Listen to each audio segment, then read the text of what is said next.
Supreme Overlord Kreethnar stood before the massive viewing screen in the command station, his 6 eyes narrowing at the impossible sight before him. A single vessel moved through his territory. Not a scout ship, not a diplomatic cruiser. A warship. A human warship. "Explain this," Kreethnar demanded, his voice like grinding metal. His subordinates flinched. They had ruled this sector of space for 12,000 cycles. 47 civilizations had fallen before the might of the Vaxil hegemony.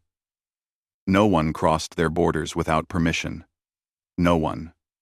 The censor officer's hands trembled as she worked her console. "Supreme Overlord. The vessel breached our outer defense perimeter 40 minutes ago. It did not engage our automated weapons.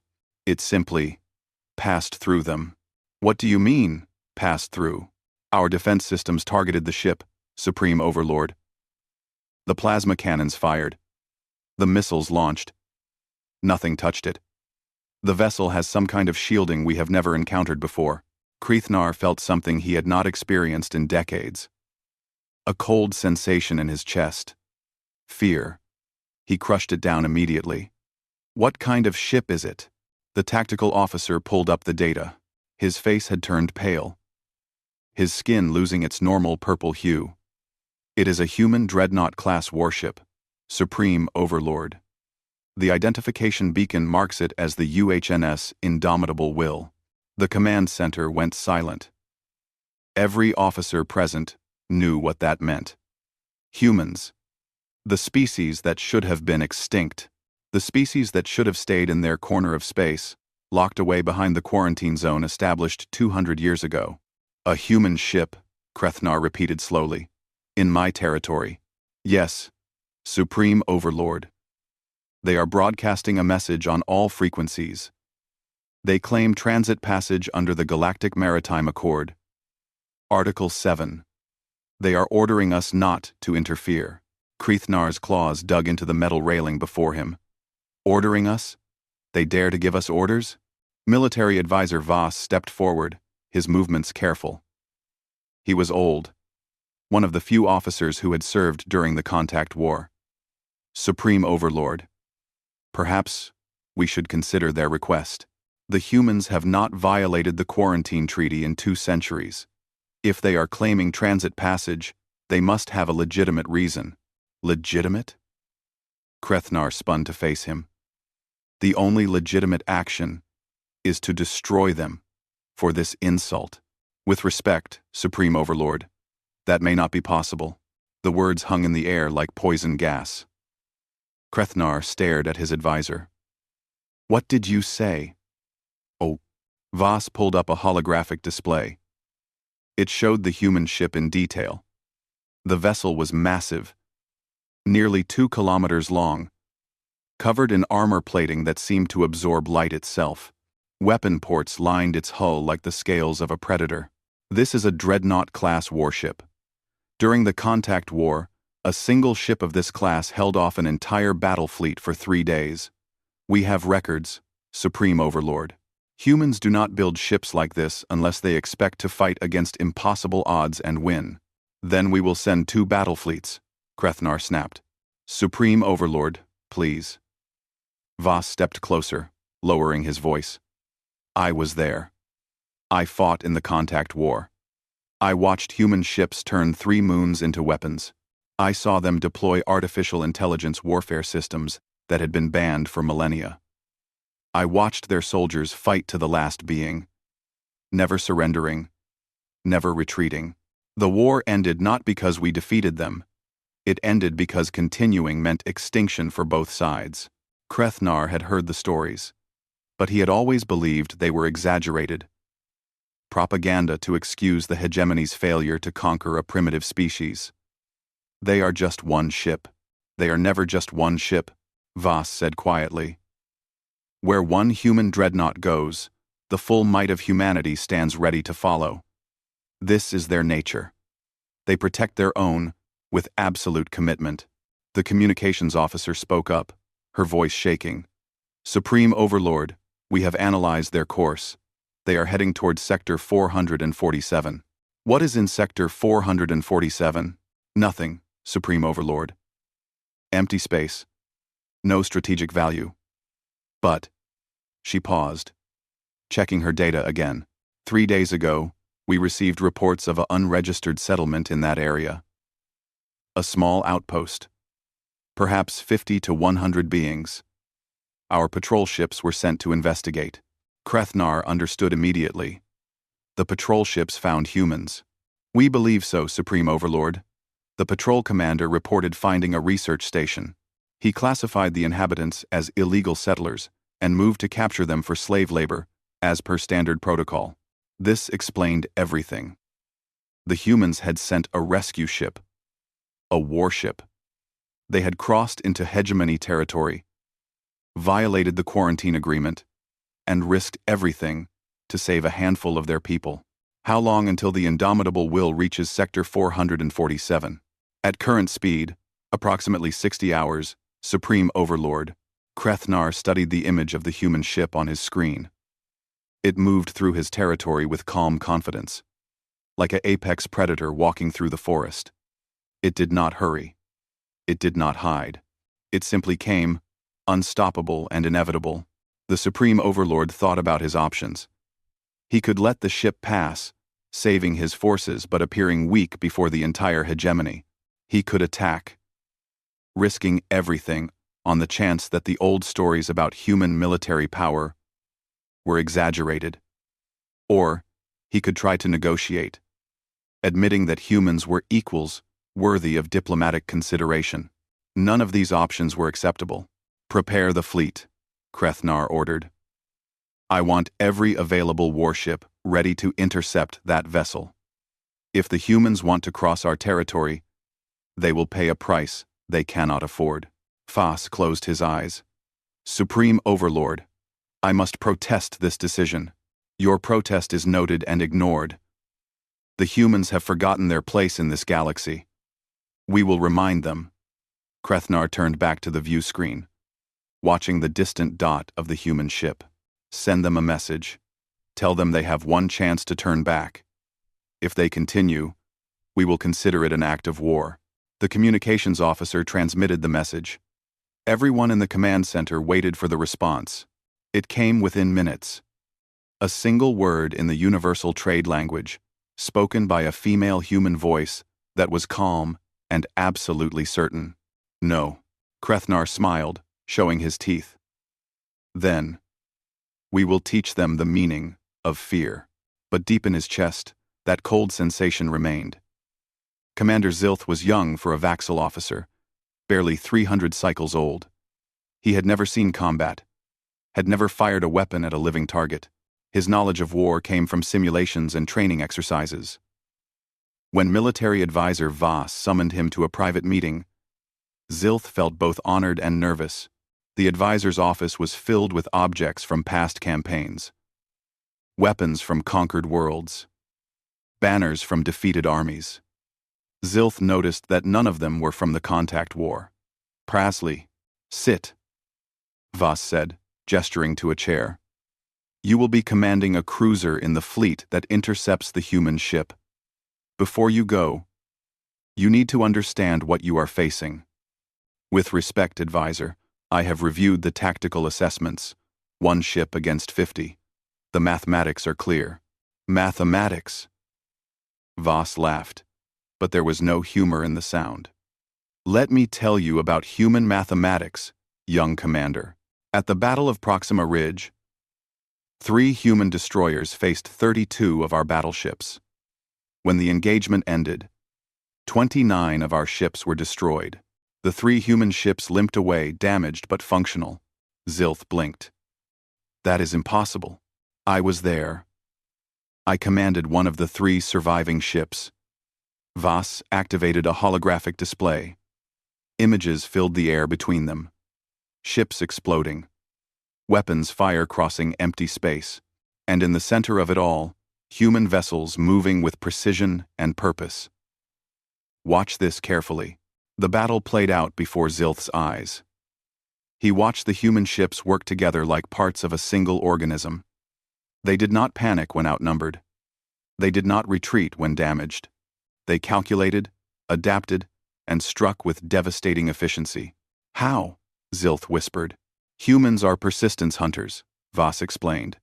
On their home world, they evolved to chase prey across vast distances, never stopping, never giving up. They brought this nature into space. In war, they do not seek quick victory. They seek total victory, no matter how long it takes or what it costs. Voss showed him another recording. A human soldier in powered armor, surrounded by 20 Vaxil warriors. The soldier fought until his weapon ran out of ammunition, then used his fists, then used his armored body as a weapon itself. Even when mortally wounded, the soldier continued fighting until his heart stopped. They never surrender, Voss said quietly. Never. During the war, we captured several human ships. Do you know what we found inside? Dead crews. They had destroyed their own vessels rather than let them be taken. They had activated self-destruct systems that killed everyone aboard. This is their way. Zilth felt his confidence draining away. But the war ended. They accepted the quarantine agreement. The war ended because both sides faced extinction. We had lost 40% of our fleet. Our economy was collapsing. Our people were tired of seeing ships leave and never return. The humans had suffered even more damage to their infrastructure, but their military remained strong. More importantly, their will to fight never weakened. Voss showed him the final image, a transmission from the human military commander who had negotiated the armistice. A woman with gray hair and cold eyes. She told us that humans would accept a quarantine zone, a border they would not cross. In exchange, we would leave them alone. She said if we ever attacked Earth or any human colony, they would turn every resource, every ship, every weapon, toward our destruction. She said they would hunt us across the galaxy until our species was nothing but a memory. And the Council believed her? The Council understood that she was not making a threat. She was making a promise. Voss closed the display. That was 200 years ago. Since then, humans have stayed within their borders. They have not expanded. They have not attacked. But they have not been idle. Intelligence reports suggest they have continued improving their technology, building new ships, preparing for war, even during peace. Zilth thought about the Dreadnought crossing through hegemony space. Why would they risk breaking the agreement now? Because we made a mistake. Voss pulled up a new file. 3 days ago, Patrol Group 7 found a small human research station in Sector 447. The commander classified them as illegal settlers and moved to capture them for slave labor. Standard protocol, as he saw it. He did not realize he had just signed our death warrants. The file showed images of the research station, a small facility on a barren moon. The inhabitants were human scientists, their families, support staff. Maybe 50 people total. They had established the station just outside both hegemony and human territory, in a neutral zone, technically legal under galactic law. The patrol commander sent a message to his prisoners. He told them they would be sold as slaves. One of the researchers managed to send a distress call before communications were blocked. Voss showed the transmission, a young human woman, frightened but determined, speaking rapidly. Please, anyone listening. We are under attack. Our coordinates are attached. We need help. Please. That message reached human space. Voss continued. And now the indomitable will is coming. Not to start a war. Not to invade. Just to bring their people home. Zilth understood now. They will cross our entire territory for 50 people? They would cross 1,000 territories for one person, Voss said. This is what makes humans truly dangerous. They value every individual life. They will commit enormous resources to save a single person. It makes them unpredictable. Makes them willing to take risks that seem insane to us. The young commander stared at the image of the Dreadnought. Suddenly it seemed much larger, much more threatening. Can we defeat it? I do not know. Maybe, probably not. Voss stood, walked to his window overlooking the command station. That ship represents their latest technology, their latest thinking about warfare. It was built by a species that has known nothing but conflict for thousands of years. It is commanded by officers who train constantly for battle.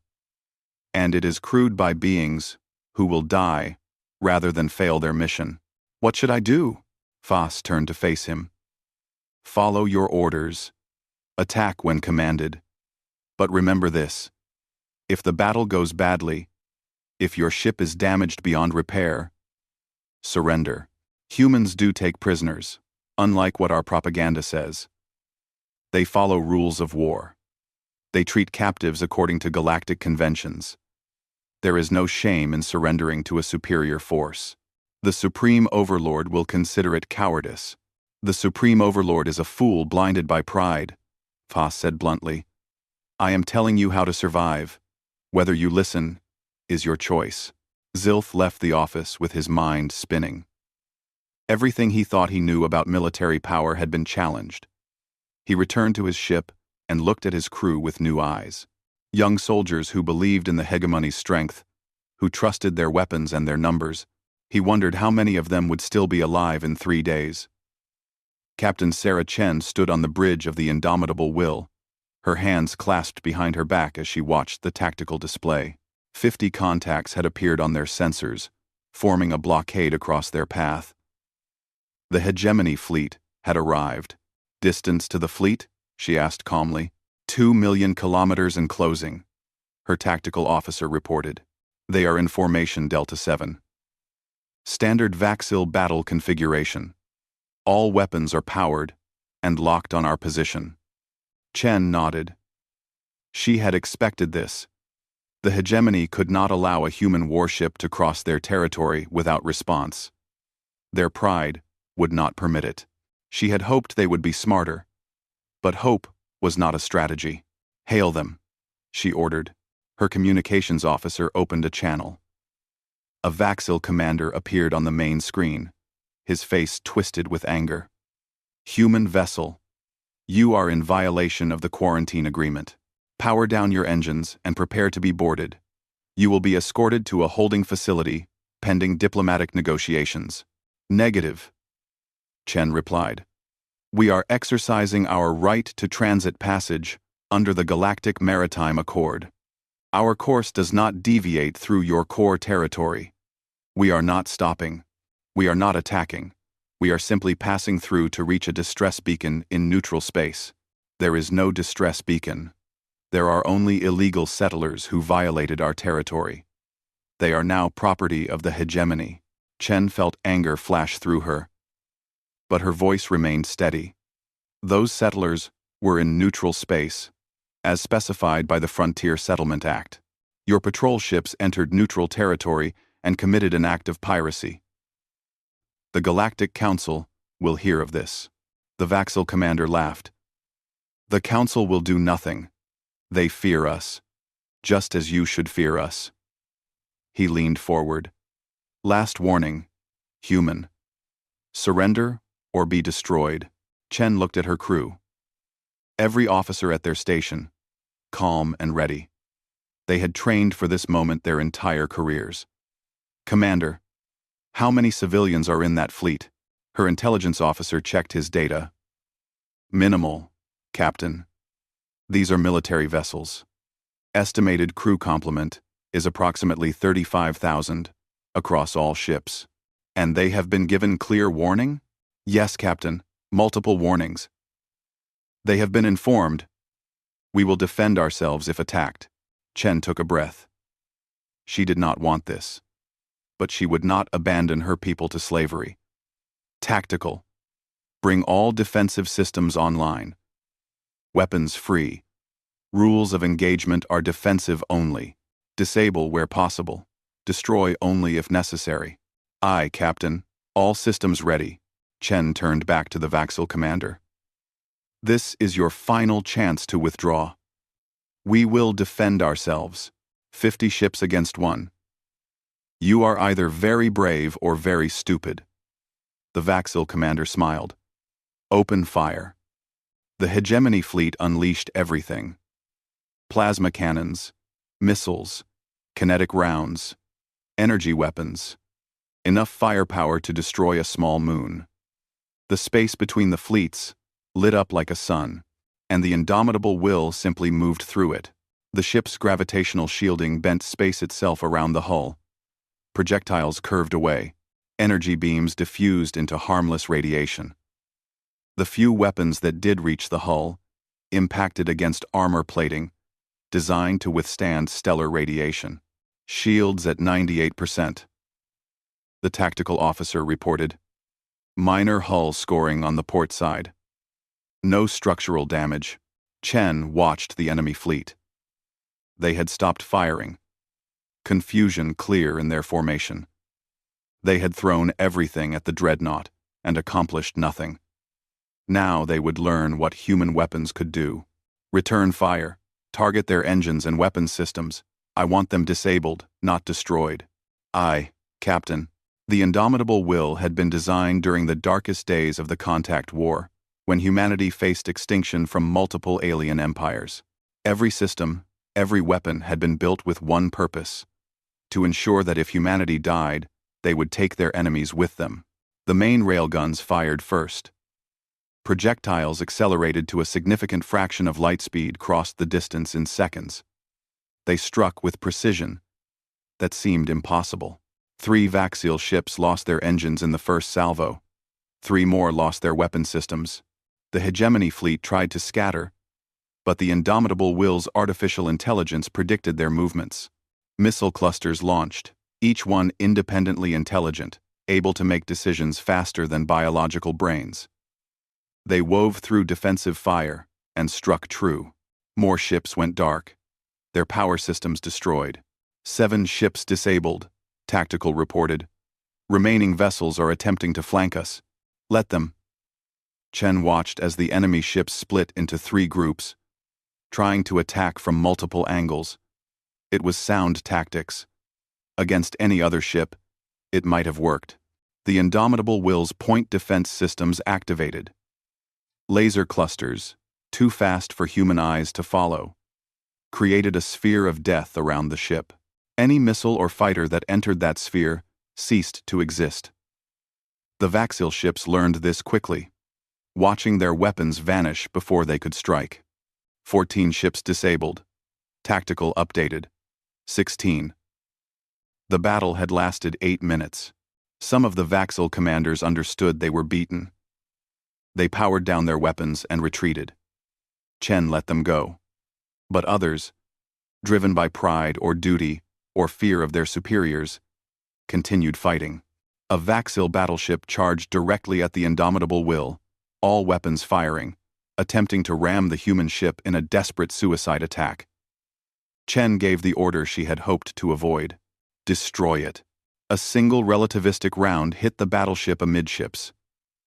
The ship did not explode. It simply ceased to exist, torn apart at the atomic level by the impact. 6 more ships continued their attack. 6 more ships were destroyed.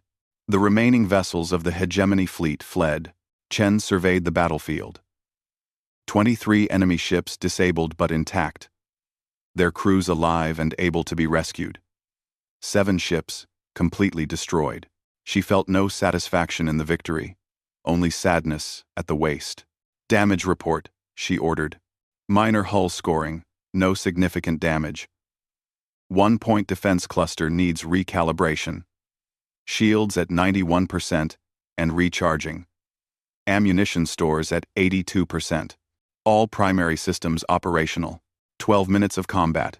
50 ships reduced to nothing. The indomitable will was barely scratched. Communications. Send a message to all hegemony vessels, both here and across their territory. Inform them we are continuing to our destination. We will not stop. We will not turn back. Any further attacks will be met with lethal force. We seek no war, but we will defend ourselves. Message sent, Captain. Chen looked at the wreckage around them, at the disabled ships whose crews were broadcasting distress signals. Contact the Galactic Rescue Service. Give them the coordinates of the disabled vessels. Make sure they know civilians need help. Crews. Captain, those are enemy ships. Those are people who need rescue, Chen corrected. We are not here to commit war crimes. She returned to her chair, knowing this was not over. The hegemony had lost a fleet, but they would not accept this defeat. They would escalate. They would become more dangerous. But Sarah Chen had made a promise to 50 researchers who had done nothing wrong except ask for help. She would keep that promise, no matter what it cost. The indomitable will continued on its course, leaving the wreckage behind. The emergency council meeting began within an hour of the fleet's destruction. Supreme Overlord Kreethnar stood before the assembled leaders of the Vaxil hegemony, his face dark with rage. Around the table sat the military commanders, the intelligence directors, and the economic ministers who truly held power in the empire. 50 ships, Kreethnar said, his voice dangerously quiet. 50 of our finest warships, destroyed or disabled by a single human vessel, in 12 minutes. The room remained silent. No one wanted to be the first to speak. Intelligence Director Voss. Kreethnar turned his gaze on the old advisor. You warned me this would happen. You were correct. Now tell me how to fix it. Quote. Kreethnar. Voss stood slowly, his movements careful. He knew he was walking on the edge of a blade. Supreme Overlord. We have 3 options. First, we allow the human ship to reach the research station, rescue their people, and leave our territory. We claim this was a planned diplomatic gesture, a show of good faith. Weakness, spat one of the military commanders. The entire galaxy would see us as cowards. The entire galaxy already sees what happened to our fleet, Voss replied calmly. They know the humans won. How we respond to that defeat determines whether we look weak or wise. Kreethnar leaned forward. Second option, we escalate. We send more ships, heavier weapons, newer technology. We throw everything we have at the indomitable will, until either they are destroyed or we are. And the third option? Voss hesitated. We use the cleansing fire. The room erupted. Voices raised in shock and argument. The cleansing fire was the hegemony's most terrible weapon, a stellar disruptor that could force a star to go supernova prematurely. It had been used twice in the hegemony's history, both times to destroy civilizations that refused to surrender. It was considered a weapon of absolute last resort. You suggest genocide? Asked one of the economic ministers. I suggest showing the humans that we are willing to do what they will not, Voss said. They value individual lives. They will sacrifice everything to save their people. The cleansing fire will destroy the entire system where the research station is located. The 50 humans will die. The indomitable will die. And humanity will know that if they cross our borders again, we will not hesitate to use such weapons. Kreethnar studied his intelligence director with new eyes. You argued against attacking them. Now you argue for using our most terrible weapon? I argued for wisdom. Voss corrected. Wisdom means understanding when to fight and when to retreat. But if we must fight, then we should fight to win completely. The Supreme Overlord considered this. Around the table, the other council members whispered among themselves. Using the cleansing fire would solve the immediate problem. But it would also mean crossing a line. The weapon was forbidden under 17 different galactic treaties. Using it would make the hegemony an outlaw empire. On the other hand, allowing a human ship to violate their territory would also destroy their reputation. How long to prepare the cleansing fire? Kreethnar asked. 6 hours, Supreme Overlord, replied the weapons minister. The device is in storage at the outer bastion. It must be transported to range of the target star, calibrated, and activated. And if we do this, what will the humans do? Voss pulled up a tactical display. That is the critical question. If they respond with total war, we may not survive. Our intelligence suggests humans have developed weapons as terrible as ours. Planet crackers, nanoplague weapons, AI viruses that can infect entire networks. During the contact war, both sides held back from using such things because of mutually assured destruction. If we use the cleansing fire, we break that unspoken agreement. So we do nothing? Krethnar slammed his fist on the table. Or, Voss said quietly, we offer them a deal. Everyone turned to look at him. The humans want their people back. They want to demonstrate they can protect their own. Let them have that. In exchange, they leave our territory immediately, and we both agree to pretend this never happened. No escalation, no war. Both sides save face. That is still weakness, one commander argued. That is survival, Voss countered. Think carefully about what we are facing. We lost 50 ships to 1. If humanity sends 10 dreadnoughts, we would need 500 ships to match them. If they send 100, we would need 5,000. We do not have 5,000 warships. We have barely 2,000 in total, spread across our entire territory. The economic minister spoke up. Director Voss is correct. A war with humanity would destroy our economy. We cannot afford to replace the fleet we already lost, let alone fight a prolonged conflict. Our people are already questioning why their taxes go to military adventures instead of infrastructure. A losing war would collapse our government. Krethnar felt the trap closing around him. Every option was bad. Allow the humans to leave and look weak.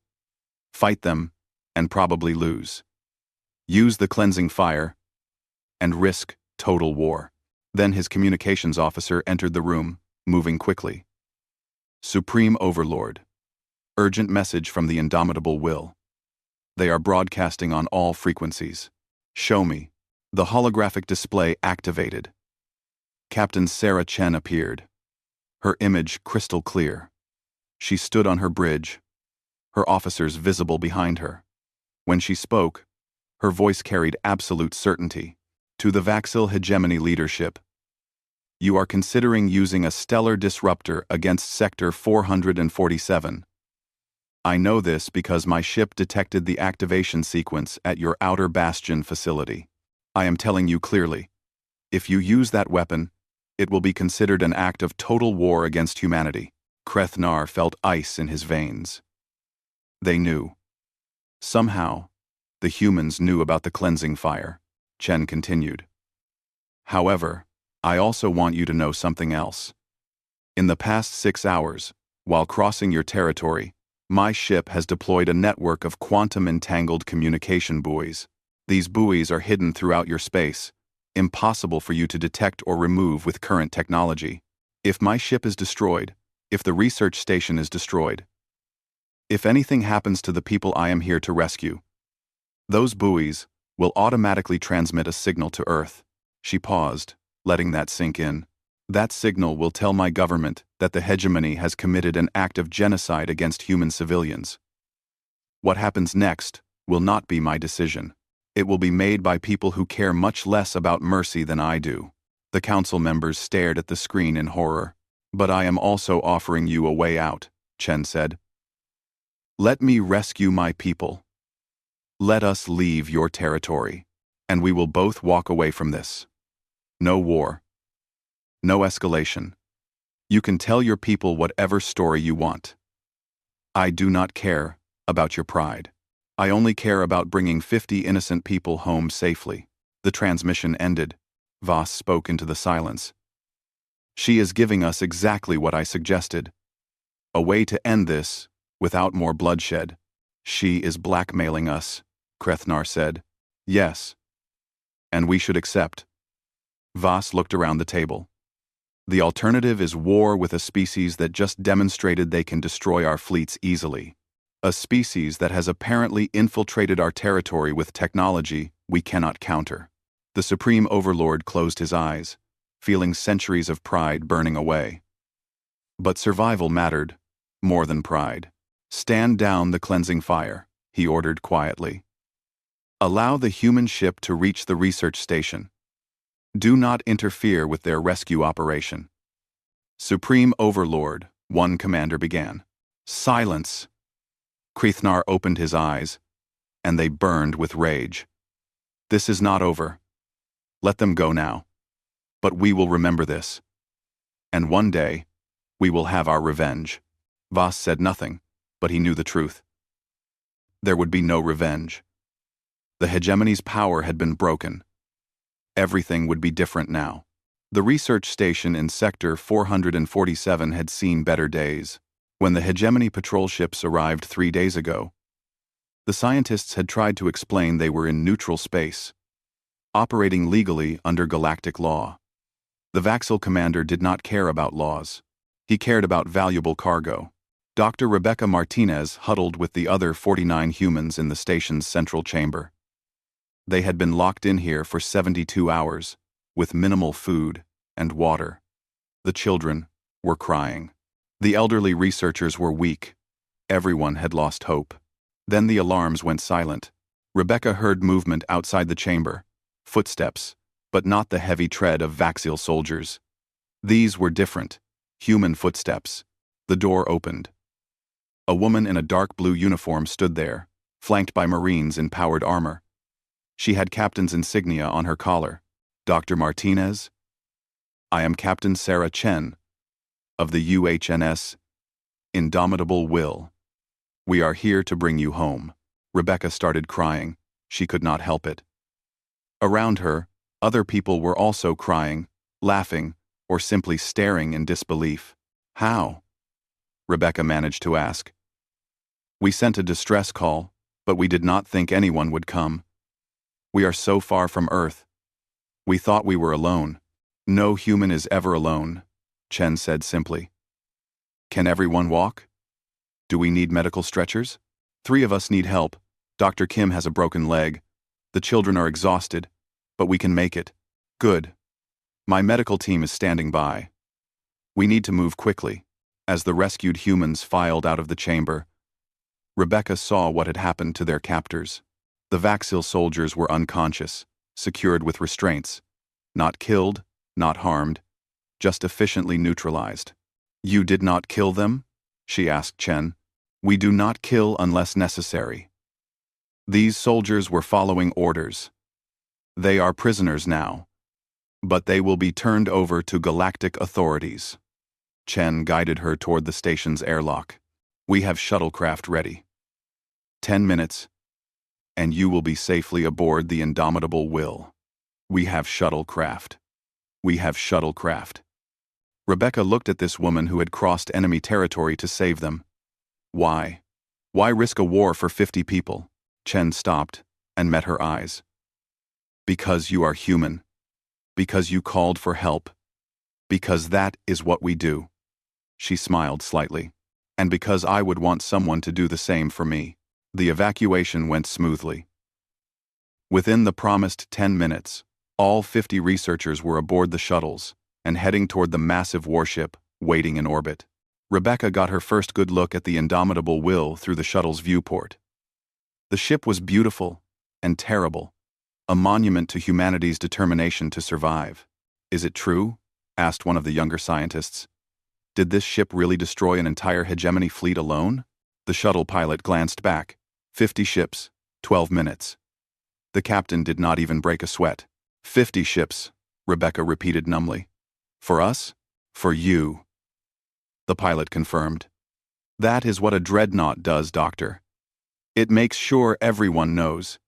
You do not mess with humans. Aboard the Indomitable Will, the rescued researchers received medical attention, hot food, and clean clothes. Chen gave them time to rest before calling Rebecca to the bridge.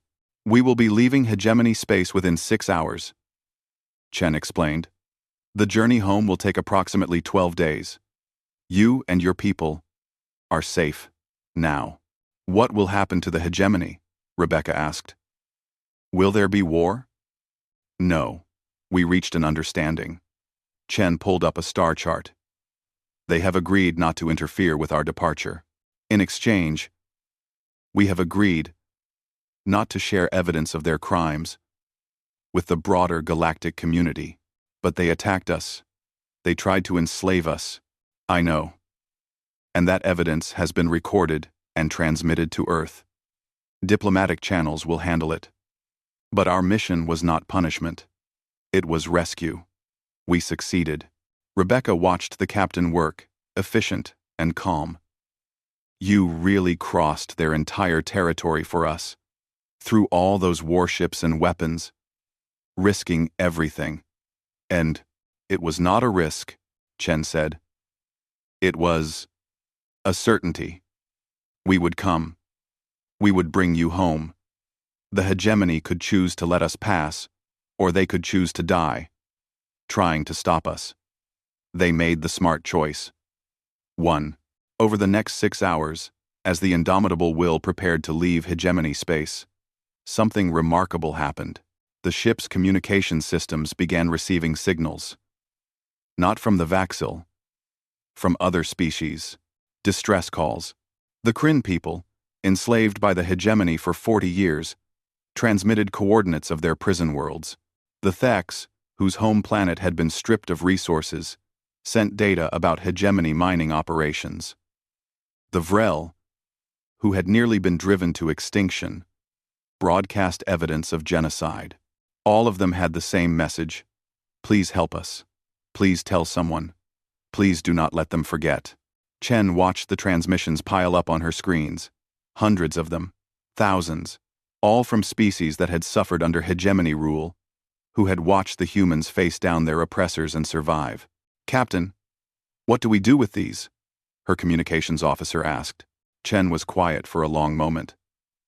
Then she smiled. Record everything. Every transmission. Every piece of evidence. We will deliver it all to Earth and to the Galactic Council. The hegemony wanted us to stay silent about their crimes. But these other species have spoken. We cannot ignore their voices. This will cause a diplomatic crisis, her first officer warned. Good, Chen said. The hegemony has ruled through fear for too long. It is time the galaxy remembered that laws exist for a reason. That the strong do not have the right to prey on the weak. The indomitable will crossed back into neutral space without incident.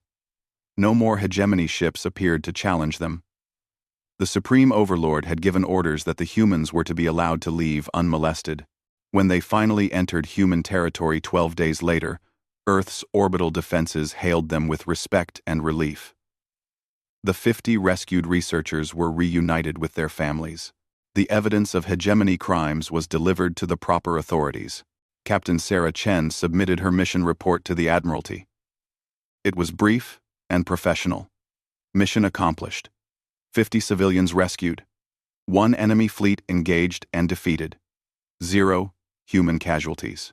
Minimal damage to vessel. In the final paragraph, she added a personal note. The hegemony tested our resolve. They learned that humans protect their own, regardless of cost or distance. But more importantly, other species watching this event learned the same lesson. Humanity is not seeking to conquer or expand, but we will defend the innocent. We will answer calls for help. We will stand against those who prey on the weak. This is not a threat. It is a promise. The report circulated through human government quickly. Then it was shared with the Galactic Council. Within weeks, it had spread across known space. The political consequences were immediate. The Galactic Council launched investigations into hegemony practices. Economic sanctions were proposed. Several species began organizing resistance movements, emboldened by humanity's example. The Vaxil hegemony's power began to crumble. Not through military defeat, but through exposure of their crimes. 6 months after the indomitable will's journey, Rebecca Martinez returned to space. Not to the old research station, but to a new facility. This one was in human territory, safe and protected. She continued her work studying alien biology, but now she did it with the knowledge that, if anything went wrong, help would come.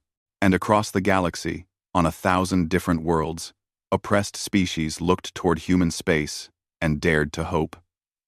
They whispered stories about the ship that crossed an enemy empire alone, They told their children about the humans who valued every life so much they would risk everything to save it. The hegemony had wanted to teach humanity about fear. Instead, humanity taught the galaxy about hope. On Earth, in the Admiralty Building, a new standing order was issued to all human warships. No distress call goes unanswered. No human is abandoned. No innocent is ignored. This is what we are. This is what we do. The UHNS Indomitable Will returned to active patrol, ready for the next call. Ready to remind the galaxy that humanity had not forgotten how to fight, but had also never forgotten why they fought. To protect. To defend. To save. Because that was what humans did, and the galaxy would never forget it.